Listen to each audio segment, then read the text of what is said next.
السلام علیکم ورحمۃ اللہ وبرکاتہ۔ بسم اللہ الرحمن الرحیم۔ الحمد للہ والصلاة والسلام علی رسول اللہ۔ محرم الحرام کے 10 روزہ پروگراموں میں آج حضرت سیدنا عثمان بن عفان رضی اللہ تعالی عنہ کی سیرت کے عنوان پر میں آپ حضرات کی خدمت میں حاضر ہوں۔ ویسے تو الحمدللہ ابھی کچھ عرصے پہلے 18 ذی الحجہ کو جو حضرت عثمان بن عفان رضی اللہ عنہ کا یوم شہادت تھا، میں نے ان کے بارے میں ایک بیان اس دن لائیو دیا تھا آن لائن، جو ہمارے یوٹیوب چینل پر اور فیس بک پیج پر موجود بھی ہے، لیکن پھر بھی چونکہ اس پروگرام کا الگ سے اعلان کیا گیا تھا، اس لیے آج پھر دوبارہ حضرت عثمان بن عفان رضی اللہ عنہ کی سیرت کے ساتھ میں حاضر ہوں۔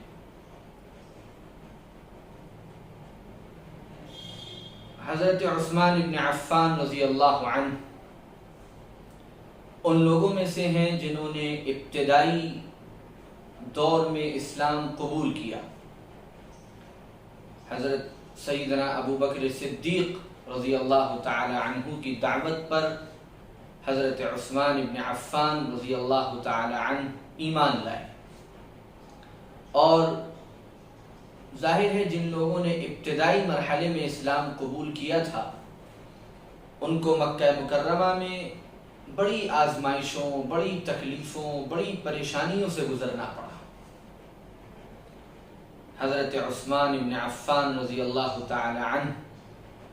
ان مبارک ہستیوں میں ہیں جن سے حضور پاک صلی اللہ علیہ وسلم کے گھرانے کی خاص رشتہ داریاں ہوئی۔ مکہ مکرمہ میں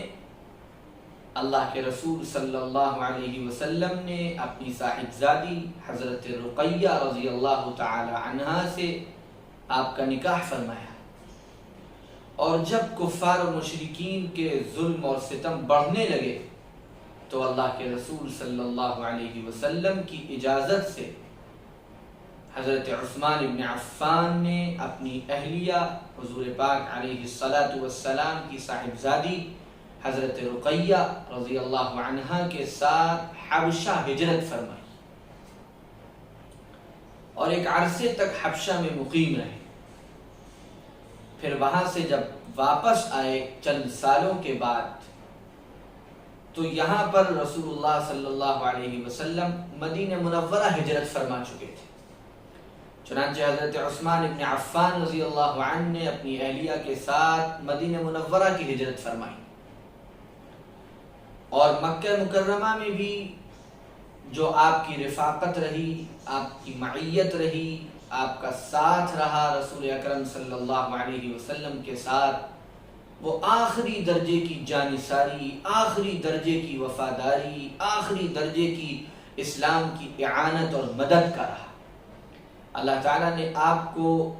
ہر دور میں خوب مال عطا فرمایا، آپ کو غنی بنایا، آپ بڑے تاجر تھے، تو ہر موقع پر اسلام کے لیے، رسول اللہ صلی اللہ علیہ وسلم کے لیے اپنے مال کو دل کھول کر خرچ کیا کرتے تھے۔ یہ آپ کی بڑی خوبی تھی، نرمی، حیا، حلم، بردباری، شرم، پاکیزگی، ان تمام صفات کے بہترین جامع تھے حضرت سیدنا عثمان بن عفان رضی اللہ تعالی عنہ۔ بہرحال آپ مدینہ منورہ تشریف لے آئے۔ مدینہ منورہ میں سن 2 ہجری میں بدر کا واقعہ پیش آیا، بدر کا عظیم الشان غزوہ پیش آیا۔ اللہ کے رسول صلی اللہ علیہ وسلم نے حضرت عثمان سے فرمایا کہ تمہاری اہلیہ میری بیٹی رقیہ بیمار ہے، اس لیے تم بدر کے لیے نہ جاؤ، تم رقیہ کی تیمارداری کرو اور اللہ تعالیٰ تمہیں وہاں جانے کا اجر عطا فرمائے گا۔ روحانی اجر تو ملا ہی ملا، اللہ کے رسول صلی اللہ علیہ وسلم نے بدری صحابیوں کو جو مال غنیمت ملا، حضرت عثمان ابن عفان رضی اللہ عنہ کا اس میں حصہ لگایا۔ حضرت عثمان اللہ کے رسول صلی اللہ علیہ وسلم کے حکم کی اطاعت اور فرما برداری میں بدر تشریف نہیں لے گئے، بلکہ اپنی اہلیہ کی تیمارداری کرتے رہے، ان کا خیال رکھتے رہے۔ اور اسی دوران جب کہ اللہ کے رسول صلی اللہ علیہ وسلم بدر میں تھے، واپس تشریف نہیں لائے تھے، حضرت رقیہ کا انتقال ہو گیا۔ ابھی میں حدیث سناؤں گا کہ حضور صلی اللہ علیہ وسلم نے اس موقع پر کیا فرمایا۔ آپ صلی اللہ علیہ وسلم تشریف لائے تو معلوم ہوا کہ رقیہ انتقال فرما گئی۔ آپ کو بڑا دکھ ہوا۔ حضرت عثمان کی تو دکھ کی اور تکلیف کی اور غم کی انتہا نہ تھی۔ اس کی ایک وجہ تو یہ تھی کہ اہلیہ رخصت ہوئی، رفیقہ حیات رخصت ہوئی، بیوی رخصت ہوئی، خوشی اور غم کی ساتھی رخصت ہوئی۔ اور دوسرا جو سب سے بڑا غم تھا کہ حضرت رقیہ حضور پاک صلی اللہ علیہ وسلم اور حضرت عثمان کے درمیان رشتے کو قائم کرنے والی ایک ہستی تھی۔ حضرت رقیہ کے انتقال سے حضور پاک صلی اللہ علیہ وسلم کا داماد بننے کا جو شرف حضرت عثمان کو حاصل تھا، گویا ان کو یہ لگا کہ وہ شرف ختم ہو گیا، یہ مجھے ایک عظیم جو نعمت اور سعادت ملی ہوئی تھی وہ مجھ سے رخصت ہو گئی۔ اللہ کے رسول صلی اللہ علیہ وسلم نے ان کے اس غم کو دیکھ کر، ان کی اس تکلیف کو دیکھ کر اپنی دوسری صاحبزادی حضرت ام کلثوم رضی اللہ تعالی عنہا کا نکاح پھر حضرت عثمان سے فرما دیا۔ سن 9 ہجری میں حضرت ام کلثوم رضی اللہ عنہا بھی دنیا سے رخصت ہوئی۔ اللہ کے رسول صلی اللہ علیہ وسلم نے اس موقع پر فرمایا، بعض روایتوں میں 3 بعض میں 10 کا تذکرہ ہے کہ اگر میری اتنی بیٹیاں بھی ہوتی اور یکے بعد دیگرے مجھے ان کو عثمان کے نکاح میں دینا پڑتا تو میں ان کو عثمان کے نکاح میں ضرور دیتا۔ اور روایتوں میں یہاں تک آتا ہے کہ اللہ کے رسول صلی اللہ علیہ وسلم نے یہ بات ارشاد فرمائی کہ عثمان سے رقیہ کا نکاح ہوا ہو یا ام کلثوم کا نکاح ہوا ہو، یہ دونوں نکاح اللہ کے حکم سے ہوئے، اللہ کے خاص فیصلے سے ہوئے۔ اللہ کی طرف سے مجھے اس بات کا حکم ہوا کہ عثمان سے اپنی ان بیٹیوں کا نکاح کرو، اس لیے میں نے رقیہ کا اور ام کلثوم کا نکاح عثمان سے کیا رضی اللہ عنہم اجمعین۔ میں مختصراً ان کے احوال کا تذکرہ کر رہا ہوں۔ مدینہ منورہ میں پھر انہوں نے تجارت کی اور تجارت میں بڑا نام انہوں نے کمایا۔ اللہ تعالیٰ نے خوب ان کو وسعت کے ساتھ مال عطا فرمایا۔ ہر موقع پر اسلام کے لیے دل کھول کر خرچ کرتے رہے، غریبوں پر خرچ کرتے رہے، مسجد نبوی کے لیے خرچ کرتے رہے، مدینہ منورہ میں کنویں کے لیے خرچ کرتے رہے۔ جس موقع پر اللہ کے رسول صلی اللہ علیہ وسلم نے مال طلب کیا اور اس بات کی ضرورت ظاہر کی کہ فلاں دینی تقاضے کے لیے مال کی ضرورت ہے، حضرت عثمان رضی اللہ عنہ نے مسلمانوں کو خوش کر دیا، اللہ کے رسول صلی اللہ علیہ وسلم کو خوش کر دیا، اتنا انہوں نے اللہ کے راستے میں مال خرچ کیا۔ حضرت عثمان رضی اللہ عنہ اسی وجہ سے ان بلند ترین لوگوں میں ہیں جن کو 2 ہجرتیں کرنے کا موقع ملا، ایک ہجرت حبشہ کی طرف اور ایک ہجرت مدینہ منورہ کی طرف۔ اسی طرح حضرت عثمان رضی اللہ عنہ وہ پہلی شخصیت ہیں روئے زمین پر جہاں تک روایات اب تک پہنچی ہیں اور تحقیقات پہنچی ہیں، کسی اور شخص کے بارے میں یہ تذکرہ نہیں ملتا کہ کسی ایک فرد کو کسی نبی کی 2 بیٹیاں نکاح میں ملی۔ یہ خاص شرف، یہ خاص فضیلت، یہ خاص سعادت حضرت عثمان ابن عفان رضی اللہ عنہ کو حاصل ہوئی کہ رسول اکرم صلی اللہ علیہ وسلم کی 2 بیٹیاں یکے بعد دیگرے آپ کے نکاح میں آئیں۔ آپ کو 2 ہجرتیں کرنے کا موقع ملا، آپ کے نکاح میں حضور کی 2 بیٹیاں آئیں، اسی لیے آپ کو ذو النورین کہا جاتا ہے۔ 2 نور اللہ نے آپ کو عطا فرمائے۔ اس کے بعد آپ کی یہ خاص فضیلت یہ ہے کہ آپ صلح حدیبیہ کے موقع پر حضور اکرم صلی اللہ علیہ وسلم کے ساتھ تھے. جب مشرکین نے منع کیا کہ ہم نہیں آنے دیں گے تو اللہ کے رسول صلی اللہ علیہ وسلم نے اپنے نمائندے کے طور پر حضرت عثمان کو مکہ مکرمہ بھیجا کہ تم جا کر بات کرو. حضرت عثمان وہاں گئے، وہاں بات چیت شروع کی. ان کو آنے میں کچھ وقت لگا. یہاں یہ خبر مسلمانوں کے لشکر میں اڑ گئی کہ مشرکین نے حضرت عثمان کو نعوذ باللہ قتل کر دیا. یہ سن کر اللہ کے رسول صلی اللہ علیہ وسلم کو بڑا صدمہ ہوا اور آپ نے تمام صحابہ کرام کو جمع فرمایا اور ایک پیڑ کے نیچے حدیبیہ کے مقام پر سارے صحابہ سے اس بات کی بیعت لی کہ ہم عثمان کا قصاص لیے بغیر واپس نہیں جائیں گے اور ہم جنگ کریں گے اور آخری سانس تک لڑیں گے. سارے صحابہ نے اپنے ہاتھ پیش کر دیے. اللہ کے رسول، اسی کو بیعت الرضوان کہا جاتا ہے. لقد رضی اللہ عن المؤمنین اذ یبایعونک تحت الشجرہ، سورۃ الفتح میں اس کا تذکرہ ہے. جب سارے صحابہ نے اپنے ہاتھ رکھ دیے تو اللہ کے رسول صلی اللہ علیہ وسلم نے اپنا ایک ہاتھ بڑھا کر فرمایا کہ یہ ہاتھ عثمان کی طرف سے ہے. حضور کا ہاتھ، حضور نے فرمایا میرا یہ ہاتھ عثمان کی طرف سے ہے، میں عثمان کی طرف سے بیعت دیتا ہوں. اور پھر اپنے دوسرے ہاتھ کو اس ہاتھ کے اوپر رکھا. یہ بھی ایک خاص فضیلت تھی اللہ کے رسول صلی اللہ علیہ وسلم کی زبان مبارک سے کہ آپ نے اپنے ہاتھ کو عثمان کا ہاتھ قرار دیا رضی اللہ عنہ. اس کے بعد غزوہ تبوک کا موقع ہے. حضرت عثمان رضی اللہ عنہ نے اتنا مال خرچ کیا، اتنا مال خرچ کیا، اتنا اسلام کی مدد کی کہ اللہ کے رسول صلی اللہ علیہ وسلم کی زبان مبارک سے یہاں تک الفاظ نکلے کہ آج کے بعد عثمان کو اس کا کوئی عمل نقصان نہیں پہنچا سکتا. اتنا انہوں نے اسلام کے لیے اپنی جان اور مال کی قربانیاں پیش کی. حضرت عمر رضی اللہ تعالی عنہ کے وصال کے بعد حضرت عمر نے 6 لوگوں کی ایک شورا بنا دی تھی اور ان کے حوالے کیا تھا کہ آپ ہی میں سے کوئی خلیفہ بن جائے، آپ ہی میں سے کوئی ذمہ دار بن جائے، اگلا امیر بن جائے. اس میں حضرت عثمان رضی اللہ عنہ تھے، حضرت علی رضی اللہ عنہ تھے، حضرت عبد الرحمن ابن عوف رضی اللہ تعالی عنہ تھے، حضرت طلحہ رضی اللہ تعالی عنہ تھے اور غالباً حضرت ابو عبیدہ رضی اللہ تعالی عنہ تھے. ذہن میں ایک آدھ نام میں تھوڑا بھول رہا ہوں. 6 نام حضرت عمر رضی اللہ عنہ نے طے فرمائے کہ ان 6 میں سے کسی کو امیر بنا لیا جائے. ایک مشورہ چلا، آخر میں حضرت عثمان رضی اللہ عنہ کے نام پر اتفاق ہوا. سب نے ان کی بیعت کی. آپ امیر المؤمنین بن گئے، خلیفۃ المسلمین بن گئے اور تقریباً 12.5 سال آپ نے حکومت کی. آپ کا دور بڑا امن و امان کا تھا، ابتدائی تھا، بڑا پرسکون تھا. حضرت عثمان رضی اللہ عنہ کی طبیعت میں حیا بہت تھی، حلم بہت تھا، بردباری بہت تھی، مہربانی بہت تھی، نرمی بہت تھی اور صلہ رحمی بہت تھی. آپ کی یہ ساری صفات آپ پر بہت زیادہ غالب تھی.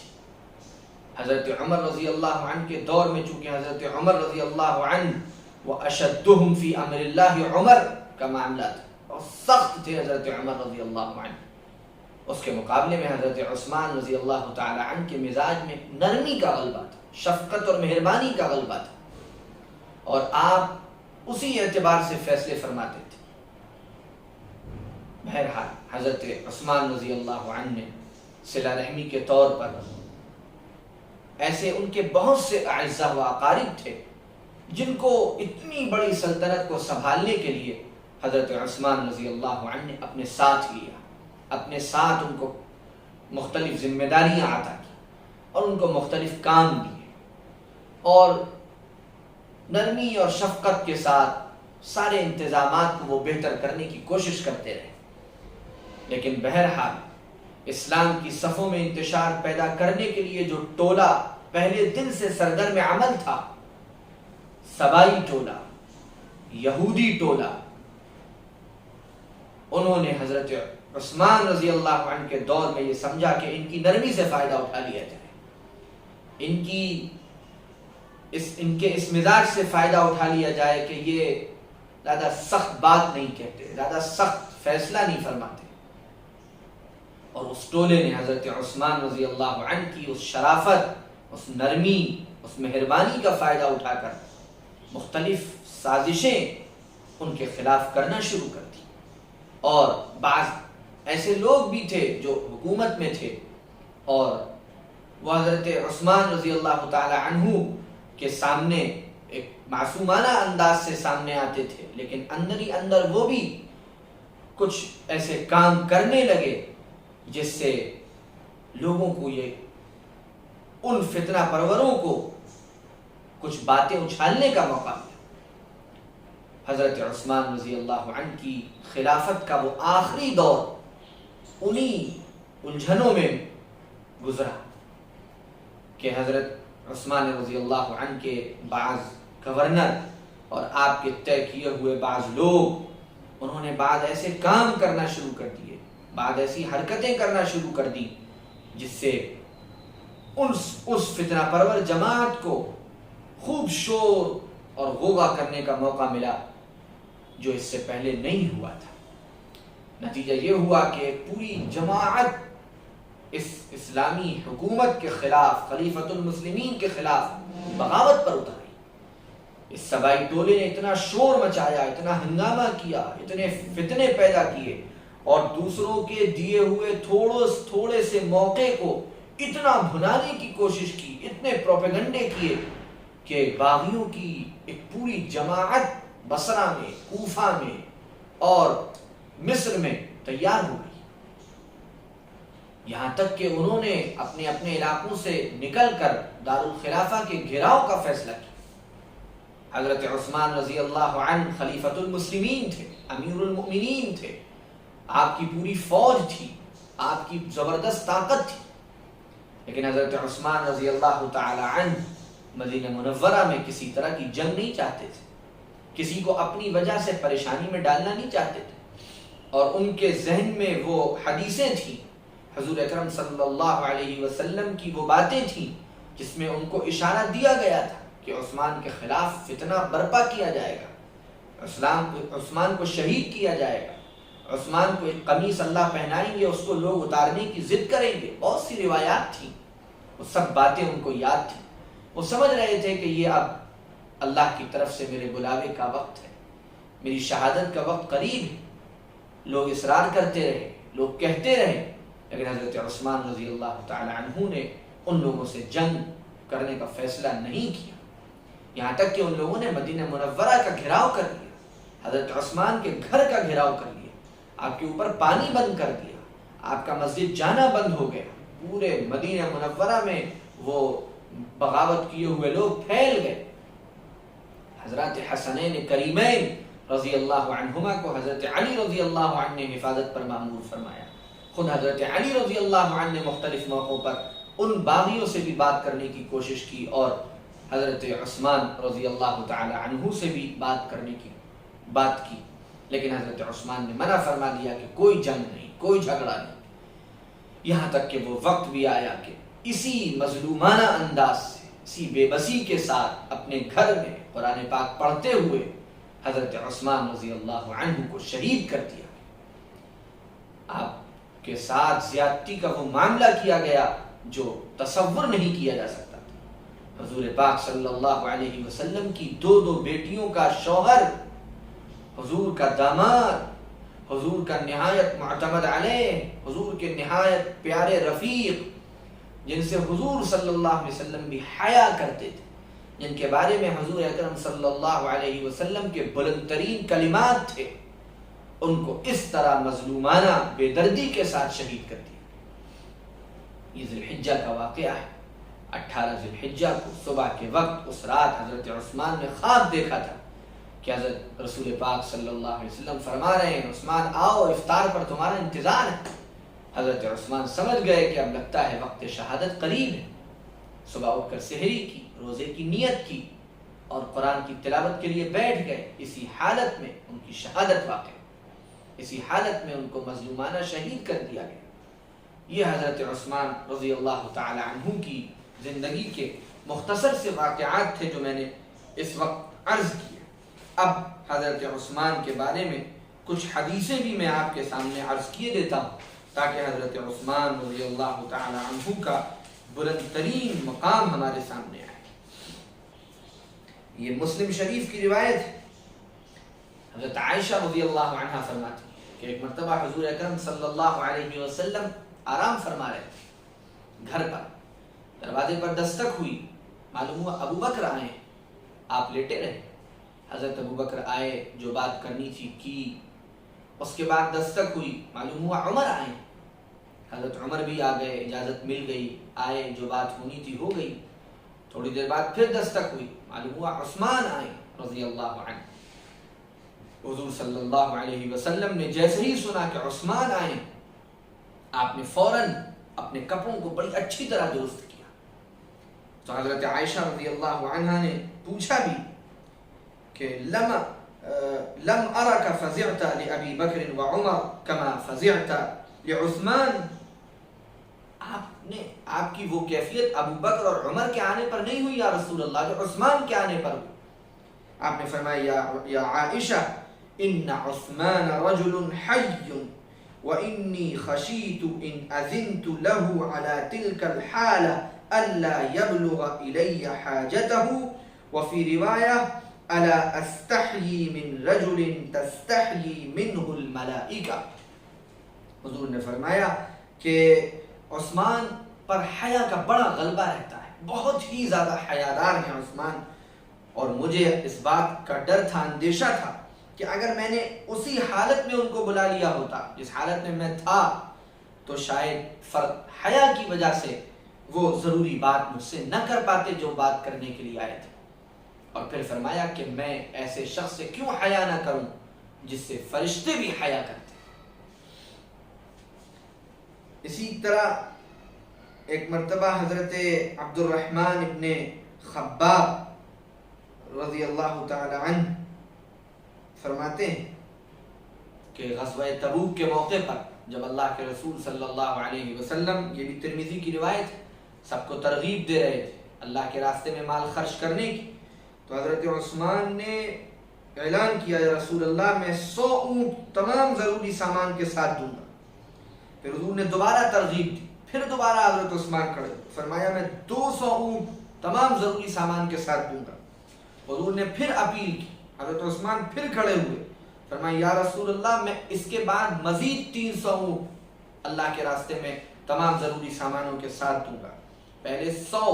پھر اس کے اوپر 200 یعنی 300، اور پھر اس کے اوپر 300 یعنی کہ 600 اونٹ تمام ضروری سامانوں کے ساتھ دوں گا۔ اللہ کے رسول صلی اللہ علیہ وسلم اس کے بعد جب منبر سے اترے تو آپ نے فرمایا ما علی عثمان ما عمل بعد هذه، یعنی آج جو عثمان نے دین کے لیے قربانی دی ہے، اب اس کے بعد عثمان کو کسی چیز سے کوئی نقصان نہیں پہنچے۔ اتنا اللہ اس سے خوش ہوا، عثمان سے خوش ہوا، اور میں اتنا خوش ہوا کہ اب آگے اللہ تعالیٰ عثمان کی حفاظت فرمائیں گے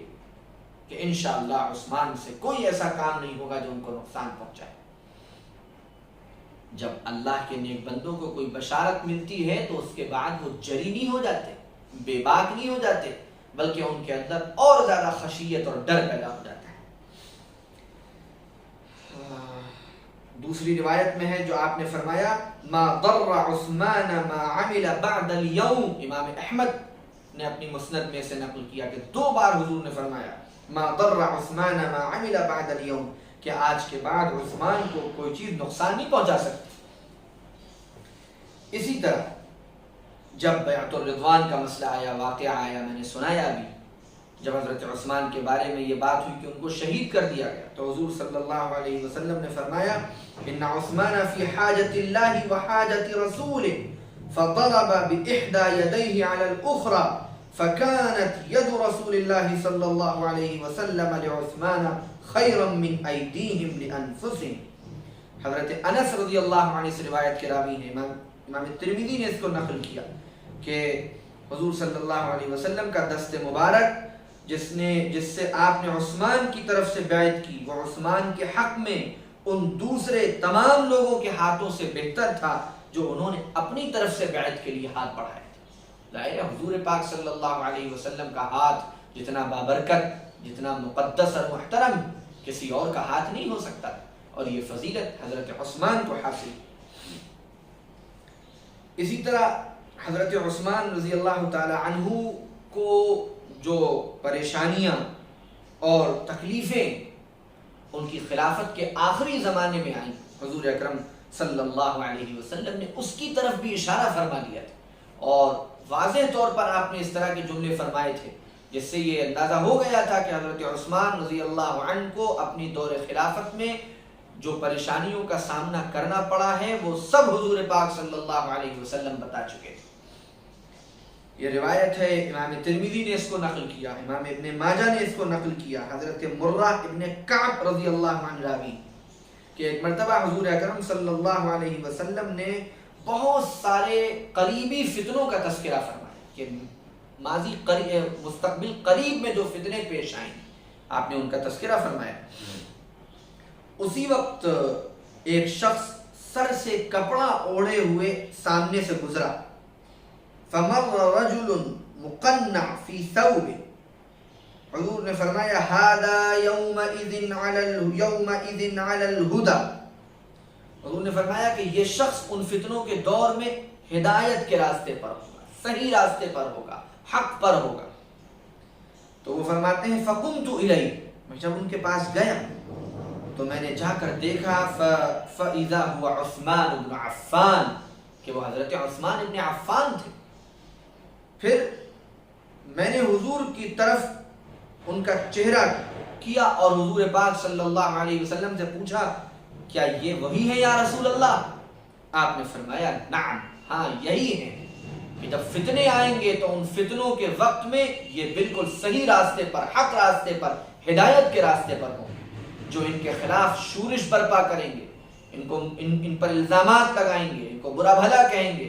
وہ غلط روش پر اور غلط راستے پر ہوں۔ حضرت عثمان رضی اللہ تعالی عنہ بالکل حق راستے پر، صحیح راستے پر، ہدایت کے راستے پر ہوں۔ علیکم بسنتی وسنت الخلفاء الراشدین المہدیین، خلفاء راشدین المہدیین، عثمان بن عفان اس میں ایک عظیم فرد ہے۔ اسی طرح ایک مرتبہ ابو موسیٰ اشعری رضی اللہ عنہ اس کے راوی ہیں، یہ روایت تو بخاری شریف میں، مسلم شریف میں، دونوں میں، کہ ایک مرتبہ حضرت ابو موسیٰ اشعری رضی اللہ عنہ حضور اکرم صلی اللہ علیہ وسلم کے ساتھ ایک باغ میں تھے، دروازے پر دستک ہوئی، اللہ کے رسول صلی اللہ علیہ وسلم نے حضرت ابو موسیٰ اشعری سے فرمایا جاؤ جو بھی ہے اس کو جنت کی بشارت دے دو۔ حضرت ابو موسیٰ اشعری نے دروازہ کھولا، دیکھا حضرت ابو بکر صدیق رضی اللہ عنہ، حضرت ابو موسیٰ اشعری نے ان کو جنت کی بشارت دی، انہوں نے اللہ کی تعریف کی، اللہ کا شکر ادا کیا۔ پھر تھوڑی دیر بعد دروازے پر دستک ہوئی، پھر حضور صلی اللہ علیہ وسلم نے فرمایا جاؤ جو بھی ہے اسے جنت کی بشارت دے دو۔ وہ پھر گئے، دروازہ کھولا تو حضرت عمر بن الخطاب رضی اللہ عنہ تھے، حضرت ابو موسیٰ اشعری نے ان کو جنت کی بشارت دی، انہوں نے اللہ کی تعریف کی، اللہ کا شکر ادا کیا۔ پھر تیسری بار دستک ہوئی، اللہ کے رسول صلی اللہ علیہ وسلم نے فرمایا افتح له وبشره بالجنہ علی بلوى تصیبہ، اب دروازہ کھولو، جو بھی ہے اسے جنت کی بشارت دو اور اسے بتاؤ کہ بہت آزمائش اور تکلیفیں اس کے سامنے آئیں گی۔ حضرت ابو موسیٰ اشعری رضی اللہ عنہ گئے، دروازہ کھولا تو دیکھا عثمان ابن عفان رضی اللہ عنہ، حضرت ابو موسیٰ اشعری نے ان کو جنت کی بشارت دی اور حضور کی بات بتائی کہ اللہ کے رسول نے فرمایا ہے کہ آپ کے اوپر تکلیفیں اور پریشانیاں آئیں۔ تو حضرت عثمان نے اللہ کی تعریف بیان کی اور پھر فرمایا واللہ المستعان، اللہ میرا مددگار، میں اللہ سے مدد مانگوں گا۔ یہ واضح اشارہ تھا کہ حضرت عثمان ابن عفان رضی اللہ عنہ کو اپنے اس دور میں بعض پریشانیوں کا، تکلیفوں کا سامنا کرنا پڑے گا۔ اسی طرح حضرت ثمامہ ابن حزم القشیری روایت کرتے ہیں، ترمذی میں یہ روایت ہے، نسائی میں ہے، دارقطنی میں ہے، کہ جس وقت حضرت عثمان کا محاصرہ کیا گیا، ان کو گھیر لیا گیا، تو انہوں نے اپنے گھر کی چھت پر آ کر ان بغاوت کرنے والوں کو مخاطب کیا اور ان سے حضرت عثمان رضی اللہ عنہ نے یہ پوچھا کہ میں تمہیں اللہ کا واسطہ دے کر پوچھتا ہوں، دین کا واسطہ دے کر پوچھتا ہوں، تمہیں یاد نہیں یہ بات کہ جب حضور صلی اللہ علیہ وسلم ہجرت فرما کر مدینے آئے تھے تو بیر روما جو ایک کنواں ہے جس کا پانی بڑا اچھا اور میٹھا ہوتا ہے، وہ ایک یہود کی ملکیت میں تھا، یہودی کی ملکیت میں تھا، اس کو خرید کر مسلمانوں کے لیے وقف میں نے کیا تھا۔ کیا تمہیں یہ بات یاد نہیں؟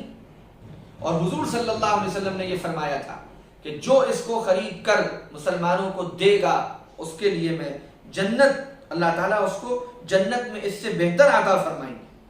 اور میں نے یہ کام کیا تھا۔ لوگوں نے کہا کہ نعم، ہمیں یاد ہے، ہمیں خوب اچھے سے یاد ہے کہ یہ فضیلت آپ کو حاصل۔ پھر حضرت عثمان نے پوچھا تمہیں یاد نہیں کہ جب حضور صلی اللہ علیہ وسلم کی بنوائی ہوئی مسجد نبوی نمازیوں کے لیے تنگ ہو گئی تو حضور نے ایک دن یہ فرمایا تھا کہ کون ہے وہ اللہ کا بندہ جو فلاں گھرانے کے زمین کا جو ٹکڑا ہے اس کو خرید کر ہماری مسجد میں شامل کر دے تو اللہ جنت میں اس کو اس سے بہتر ٹکڑا عطا فرمائے گا۔ پھر میں نے ہی اس کو اپنے ذاتی مال سے خرید کر مسجد نبوی میں شامل کیا تھا۔ لوگوں نے فرمایا ہمیں خوب یاد۔ تو حضرت عثمان نے فرمایا آج مجھے اسی مسجد میں جانے سے روکتے ہو؟ اس کے بعد حضرت عثمان نے فرمایا غزوہ تبوک والا واقعہ یاد دلایا کہ تمہیں یاد نہیں کہ میں نے اتنا مال دیا تھا، اللہ کے رسول صلی اللہ علیہ وسلم مجھ سے خوش ہو گئے تھے، اور آپ نے یہاں تک فرمایا تھا کہ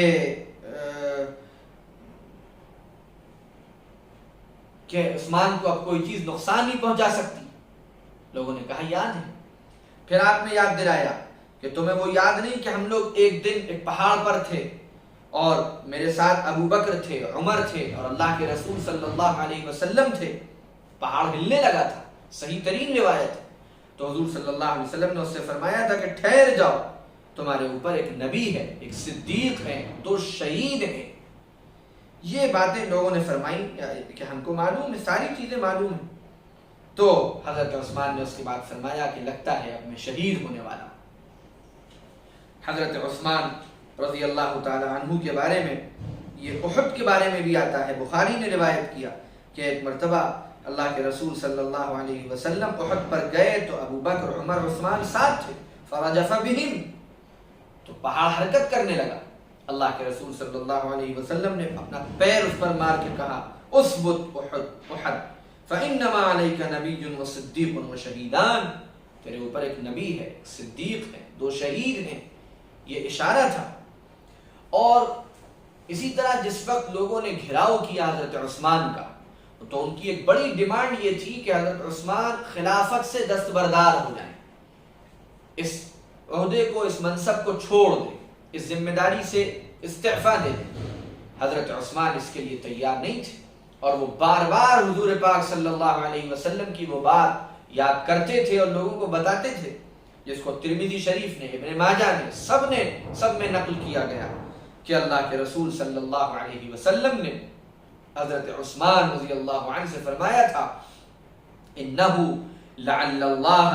یقمصک قمیصا فَإِنْ أَرَادُوكَ عَلَى خَلْعِهِ فَلَا تَخْلَعْهُ لَهُ، کہ اے عثمان اللہ تعالیٰ تم کو ایک خاص لباس اور ایک خاص قمیص پہنا ہے، اگر لوگ تم سے اس قمیص کو زبردستی اتروانا چاہیں تو تم ان کے کہنے سے اس قمیص کو مت اتارنا۔ حضرت عثمان رضی اللہ عنہ اس کی تعبیر یہی سمجھتے تھے کہ اس سے مراد خلافت ہے، کہ اللہ نے مجھے یہ خلافت عطا فرمائی اور اب لوگ یہ چاہ رہے ہیں کہ میں خود سے یہ خلافت چھوڑ دوں۔ ایسا نہیں ہوگا، میں خود سے اس خلافت سے دستبرداری نہیں اختیار کروں گا، میں جنگ بھی نہیں کروں گا، میں لڑائی بھی نہیں کروں گا، آخر میں شہید ہو جاؤں گا۔ اسی طرح حضرت عثمان رضی اللہ عنہ فرماتے تھے، امام ترمذی نے اس کو نقل کیا حضرت ابو سہلہ کے حوالے سے کہ حضرت عثمان رضی اللہ عنہ نے مجھ سے یہ بات فرمائی کہ ان رسول اللہ صلی اللہ علیہ وسلم قد عہد الی عہدا فانا صابر علیہ، کہ حضرت عثمان نے بتایا کہ حضور صلی اللہ علیہ وسلم نے مجھے خاص وصیت فرمائی تھی اور میں صبر کے ساتھ اس وصیت پر عمل کرنے والا۔ حضرت عبداللہ ابن عمر رضی اللہ عنہما سے روایت ہے، امام ترمذی رحمۃ اللہ علیہ نے نقل کیا کہ حضور صلی اللہ علیہ وسلم نے ایک دن فتنوں کے بارے میں بتایا اور پھر فرمایا وَذَكَرَ فِتْنَةً وَقَالَ يُقْتَلُ هَذَا فِيهَا مَظْلُومًا یعنی عثمان. پھر حضرت عثمان کی طرف اشارہ کر کے فرمایا کہ اس فتنے میں یہ شخص مظلومیت کے ساتھ شہید کیا جائے گا. یعنی حضرت عثمان کی مظلومانہ شہادت حدیث سے ثابت ہے. حضور پاک صلی اللہ علیہ وسلم نے بار بار اس کی طرف اشارے فرمائے اور وضاحت سے ارشاد فرمایا کہ عثمان کو نہایت مظلومانہ شہید کیا جائے گا. اور اسی طرح جب ان کے شہادت کا دن آیا، مسند احمد میں، مسند ابو یعلا میں یہ روایت موجود ہے، حضرت مسلم ابن سعید سے روایت کرتے ہیں کہ جس دن حضرت عثمان رضی اللہ عنہ شہید کیے گئے اس دن انہوں نے 20 غلام آزاد کیے اور جو تہبند یا پیجامہ پہنے تھے اس کو بہت اچھی طرح سے باندھا، یعنی شرم اور حیا کی وجہ سے کہ مجھے لگتا ہے کہ اب میں شہید کر دیا جاؤں گا، تو اس حالت میں بھی میری بے پردگی نہ ہو. حیا اور شرم اتنی غالب تھی. اور اس کے بعد اور اس سے پہلے کبھی نہ زمانہ جاہلیت میں پہنا تھا اور نہ اسلام لانے کے بعد کبھی پہنا تھا. یعنی کہ جو پاجامہ تھا وہ اس دن پہلی مرتبہ انہوں نے پہنا، اس سے پہلے وہ تہبند استعمال فرماتے ہوں گے، لیکن چونکہ ستر اور حیا پیجامے کے اندر زیادہ ہے تو اس دن وہ پہنا اور اس کو اچھی طرح سے باندھا. اور پھر فرمایا کہ انی رأیت رسول اللہ صلی اللہ علیہ وسلم البارحہ فی المنام وابا بکر وعمر فقالوا لی اصبر فإنك تفطر عندنا القابلہ فدعا بمصحف فنشرہ بین یدیہ فقتل وهو بین یدیہ. یہ روایت کے الفاظ ہیں کہ اس کے بعد یہ بات فرمائی کہ میں نے گزشتہ رات حضور پاک صلی اللہ علیہ وسلم کو خواب میں دیکھا ہے، آپ کے ساتھ ابو بکر اور عمر بھی، اور ان لوگوں نے مجھ سے فرمایا عثمان صبر سے جمے رہو، صبر کے ساتھ تم مضبوطی سے قائم رہو، تم کل ہمارے پاس روزہ افطار کرو گے. اس کے بعد حضرت عثمان نے مصحف یعنی قرآن پاک منگوایا اور اس کو سامنے رکھ کر کھولا اور تلاوت شروع کر دی اور اسی حال میں آپ شہید ہو گئے.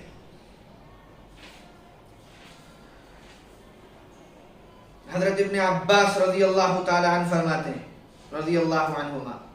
دار قطنی میں ابن عساکر میں یہ روایت کہ اللہ کے رسول صلی اللہ علیہ وسلم نے فرمایا ان اللہ اوحى الی ان ازوج کریمتی من عثمان، کہ اللہ نے مجھے وحی کے ذریعے یہ حکم دیا کہ میں اپنی دونوں عزیز بیٹیوں کا نکاح عثمان سے کروں. اس کے بعد جب حضرت رقیہ کا انتقال ہوا تھا رضی اللہ عنہا، تو بلکہ حضرت ام کلثوم رضی اللہ عنہا کا جب انتقال ہوا، ابن عساکر نے اس کو روایت کیا حضرت عصمہ ابن مالک الخطمی کے حوالے سے کہ اللہ کے رسول صلی اللہ علیہ وسلم نے حضرت ام کلثوم کے انتقال کے بعد لوگوں سے یہ فرمایا زوجوا عثمان لو كان لي ثالثة لزوجته وما زوجته الا بالوحي من اللہ، کہ آپ لوگ اپنی بیٹیوں کا، اپنے گھر کی عورتوں کا نکاح عثمان سے کر دیں، اگر میری کوئی تیسری بیٹی ہوتی تو میں اس کا نکاح بھی عثمان سے ہی کرتا، اور میں نے اپنی بیٹیوں کا نکاح عثمان سے وحی کے حکم کی وجہ سے کیا ہے. اور طبرانی نے الاوسط میں اور دار قطنی وغیرہ میں یہاں تک ہے لو ان عندي 10 اگر میری 10 بیٹیاں ہوتی تو میں ان 10 بیٹیوں کا حضرت عثمان سے نکاح کرتا. حضرت علی رضی اللہ عنہ سے پوچھا گیا، ابن مردویہ نے اور ابن عساکر نے یہ روایت کیا ہے، ثابت ابن عبید اس کے راوی، کہ ایک شخص نے حضرت علی کی خدمت میں جا کر یہ کہا کہ یا امیر المؤمنین انی ارجع الى المدینہ وانہم سائلی عن عثمان فماذا اقول لهم، کہ امیر المؤمنین میں مدینے جا رہا ہوں، یہ کوفہ کی بات ہے، میں مدینے جا رہا ہوں کیونکہ حضرت علی کا دارالخلافہ کوفہ تھا رضی اللہ تعالی عنہ، تو میں مدینے جا رہا ہوں، لوگ عثمان کے بارے میں مجھ سے پوچھیں گے میں کیا کہوں؟ تو حضرت علی نے فرمایا اخبرهم ان عثمان كان من الذين، اور پھر آیت پڑھی آمنوا وعملوا الصالحات ثم اتقوا وآمنوا ثم اتقوا واحسنوا والله يحب المحسنين. لوگوں سے بتا دینا کہ عثمان ان لوگوں میں سے ہیں جو ایمان لائے اور انہوں نے اچھے اعمال کیے اور خوب تقوی اختیار کیا اور ایمان میں خوب پختگی پیدا کی اور خوب تقوی میں آگے بڑھے اور خوب بہترین کام انجام دیے، اور اللہ بہترین کام انجام دینے والوں کو پسند فرماتا ہے، محبت کرتا ہے. یہ مقام تھا حضرت عثمان رضی اللہ عنہ جو قرآن کی آیات سے میں نے اس طرح پیش کیا کہ قرآن نے پیش کر رہا ہوں کہ قرآن نے مال خرچ کرنے پر جو فضیلتیں بیان فرمائیں وہ فضیلتیں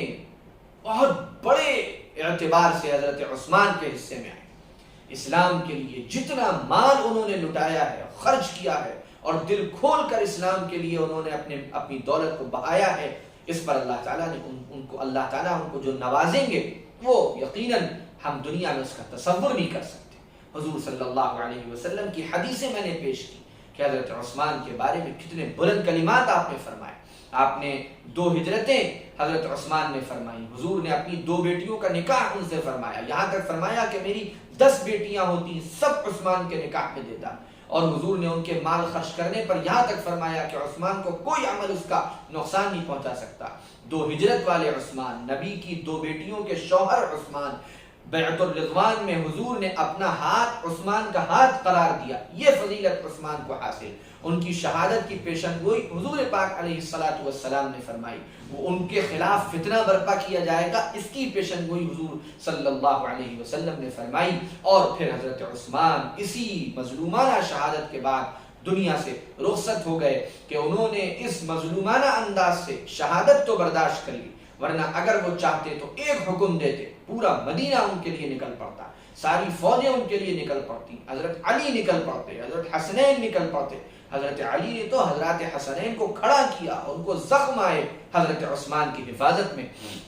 لیکن بہرحال حضرت عثمان رضی اللہ عنہ اتنے رقیق القلب، اتنے نرم دل، اتنے مہربان، اتنے شفیق تھے کہ انہوں نے یہ سب برداشت کر لیا، لیکن ایک رائی کے دانے کے برابر مدینہ منورہ میں ان کی طرف سے جھگڑا نہیں ہوا۔ انہوں نے ہر طرح کے جھگڑے کو ختم کر دیا اور انہوں نے خاموشی اور صبر کا راستہ اختیار کیا، یہاں تک کہ اسی طرح مظلومانہ ان کو شہید کر دیا گیا اور وہ دنیا سے رخصت ہو گئے۔ حضرات خلفائے راشدین میں حضرت عثمان تیسرے نمبر پر ہیں، تقریباً 12.5 سال آپ نے خلافت کی، افضلیت کے اعتبار سے بھی تیسرے نمبر پر ہیں۔ حضرت ابوبکر صدیق، حضرت عمر، حضرت عثمان، حضرت علی رضی اللہ عنہم اجمعین، یہی ترتیب خلافت ہے، یہی خلفائے راشدین کی ترتیب ہے اور یہی ترتیب افضلیت ہے۔ حضرت عثمان رضی اللہ عنہ کی زندگی بڑی خوبصورت، بڑی پاکیزہ، بڑی شفقت سے، نرمی سے، مہربانی سے عبارت، اور کہا جائے تو حلم اور حیا اور نرمی اور بردباری اور صبر اور استقامت اور انفاق فی سبیل اللہ، یہ سارے اعمال بدرجہ کمال حضرت عثمان ابن عفان رضی اللہ تعالی عنہ کی مبارک سیرت میں موجود ہے۔ ان کی زندگی ہمیں پڑھنی چاہیے، ان کی زندگی سے ہمیں سبق حاصل کرنا چاہیے، اور جو لوگ بغض پالتے ہیں حضرت ابوبکر، حضرت عمر، حضرت عثمان رضی اللہ عنہم کے بارے میں، انہیں اپنی عاقبت کی فکر کرنی چاہیے، انہیں اپنے انجام بد سے ڈرنا چاہیے، انہیں اس بات کی فکر ہونی چاہیے کہ وہ کس طرح اللہ کے سامنے کھڑے ہوں گے، کس طرح نبی کریم صلی اللہ علیہ وسلم کا سامنا کریں گے، جس کے بارے میں نبی یوں فرما رہے ہیں کہ میری 10 بیٹیاں ہوتی میں 10 کی 10 عثمان کے نکاح میں دیتا، جن کے بارے میں یوں فرما رہے ہیں کہ عثمان کو کوئی عمل اس کا نقصان نہیں پہنچا سکتا، اپنے ہاتھ کو جس کا ہاتھ قرار دے رہے ہیں، جس کے لیے بلند ترین کلمات ارشاد فرما رہے ہیں، ظاہر ہے ان کا مقام بڑا بلند ہے، وہ بڑے عظیم ہیں، اور امت نے ان کی مظلومانہ شہادت کو بھی دیکھا، اور حضرت عثمان نے اپنی طرف سے کسی بھی ہنگامے کا ہونا پسند نہیں کیا، اور مظلومانہ دنیا سے رخصت ہوئے رضی اللہ تعالی عنہ۔ وآخر دعوانا ان الحمد للہ رب العالمین۔